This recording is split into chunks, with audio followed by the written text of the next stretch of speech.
Hey there, responders and RMPs. Chrissy Brooks here with hypothetical week ending 7/12/2025. I hope you had a safe and happy 4th of July. I hope you have all 10 fingers. So we're going to jump right into our hypothetical for this week. So we're going to work through our decision tree, reading every word out loud because it's good practice and it's going to keep your mind fresh in an emergency situation. So a box with a poison 6 hazard label and the UPS hazardous material shipping papers UN 1670 pethylmethylchlorous caput something 6.1 packing group 1 is leaking on a belt. There's a small amount of liquid on the belt that appears to be coming from this box. There are no fumes that irritate the skin, no visible fumes, smoke, or irritating odors. Answer the questions below based on this scenario. So I'm going to let you guys go through your decision tree. Make sure that you are looking at your prohibited poster. When we end up down here in our prohibited box, make sure you're checking that prohibited poster, and we'll be right back. All right, everybody. So as we were going through our decision tree, up here in our first box, we ended up with nose. Down here in our second box, we do have a diamond hazard label. So we're coming over here, and poison 6 or toxic 6 is on that prohibited list. So when something that we have is prohibited, we go and we check that page 17, which is where our prohibited poster should be on our page 17. And sure enough, poison 6, toxic 6 is right here. And this little wording right here tells us that if it's a packing group 3, then it's okay and it is allowed in our system. But this one is a packing group 1.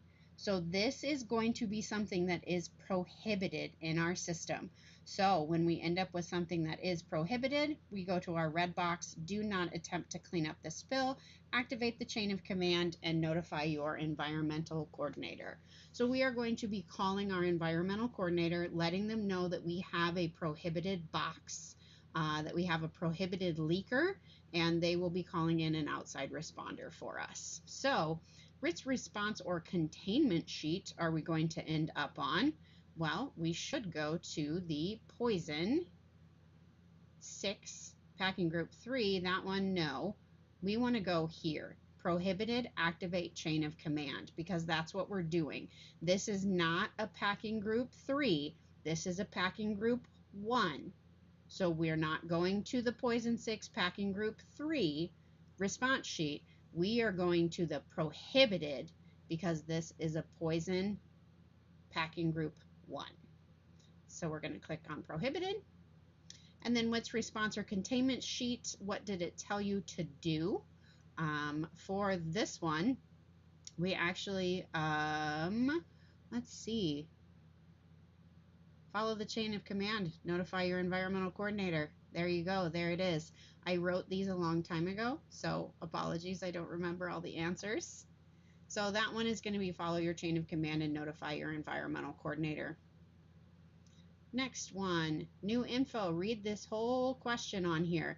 So if you are having problems logging in to ETT, it's possible that your profile has been completely deleted. That's very possible. That just started a couple of weeks ago.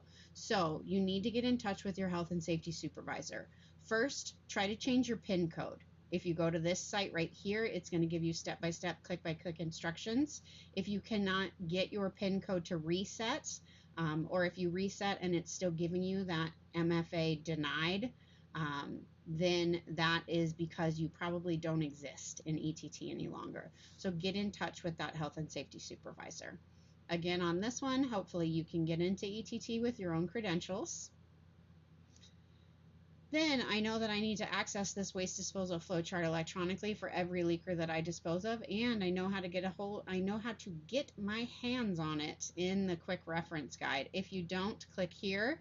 So yes, but we don't use our we don't use our waste disposal flow chart because we're not disposing of the waste, right? We're calling in an outside contractor. Our environmental coordinator is going to call somebody in from the outside to take care of and clean up this damage for us. So we're not going to use a waste disposal flow chart because we are not disposing of this damage. So waste disposal flow chart not utilized for this damage. We activated the chain of command.